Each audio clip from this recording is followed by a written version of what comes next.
Thank you, Madam Chair. There's one subject that we haven't touched on today. It's not really within the jurisdiction of this committee, but I just mentioned it in this context, and that is the vulnerability of water systems.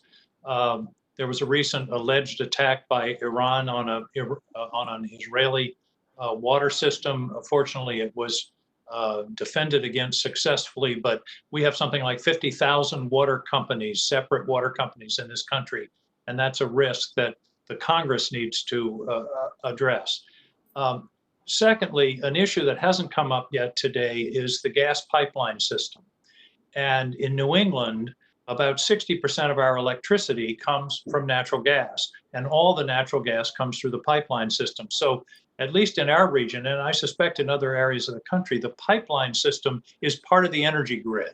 You can protect the energy grid, but if the gas can't get through for some reason, the lights are still going to go off. So my concern is TSA has, in 2005, was given the authority to regulate the pipeline system. They were given the authority to issue regulations, which they never have. And I'm reminded of Lincoln's famous letter to McClellan: if you're not going to use the Army, perhaps you could lend it to me for a while.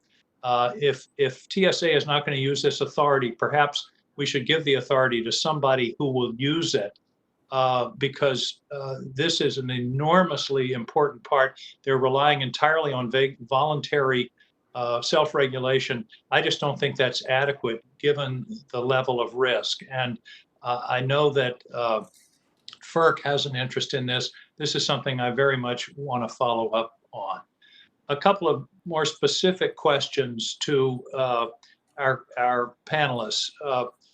Mr. O'Brien, do you red team your system? Do you do pen testing to see whether you have vulnerabilities? Do you have hackers for hire to test the security of your system? Yes, thank you for the question, Senator King. We do a couple things. One is we do continuous red teaming, and we partner with an outside firm that's constantly probing our system and looking for issues. Secondly, we do what we call compromise assessments.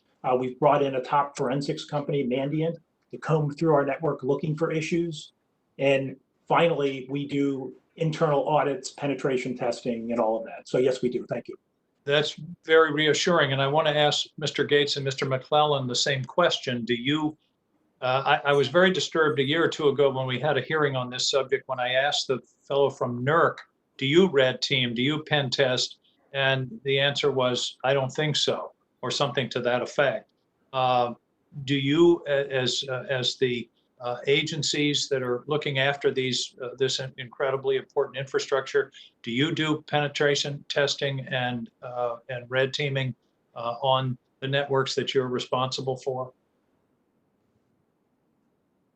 Mr. Gates? Senator King, thank you for that question. In the context of the federally owned assets, the PMAs, the SPRO, there is red teaming of other kind of security measures that are taken to verify certain aspects of the defenses of the system. And what about the private systems that are part of your responsibility? So in that respect, and that's where the ESCC, the ONG, SEC, and other forums are important, where we can advise and consult and recommend defensive services such as red teaming, such as pen testing. So the answer is no, you don't do this yourself. Is that correct? So we don't do it ourselves, and we're not designed. CSER wasn't designed to provide that service. Wasn't CSER designed to protect the grid? It's designed to protect the grid, yes, sir. But isn't protecting the grid determining whether it's safe? It is, but using the authorities and the resources that have been allocated to do that mission, which we believe we're operating in, we could do more. Perhaps we should do more. I don't know if it gets to the level of pen testing or red teaming. There are certain people on my staff who would love to take that on. But again, right now in the role with the responsibilities and authorities we have and the partnerships, It's an advisory service that we're providing Well, at this point. if you need additional authorities, I hope you will take for the record a question to let us know what additional authorities you need. I don't see how you can carry out a mission of protecting the grid without testing the grid's vulnerability. Mr. McClellan, I didn't get a chance to follow up, but I want to ask, want you to think about the same question. Finally, Madam Chair, I just hope that we could follow up this hearing with a hearing on the national natural gas pipeline system, because I think it is a crucial part of our energy system, and I'm very concerned that we don't have the level of standards, testing, and examination on that system that we have on the grid. Thank you very much, Madam Chair. I appreciate it. I yield the floor.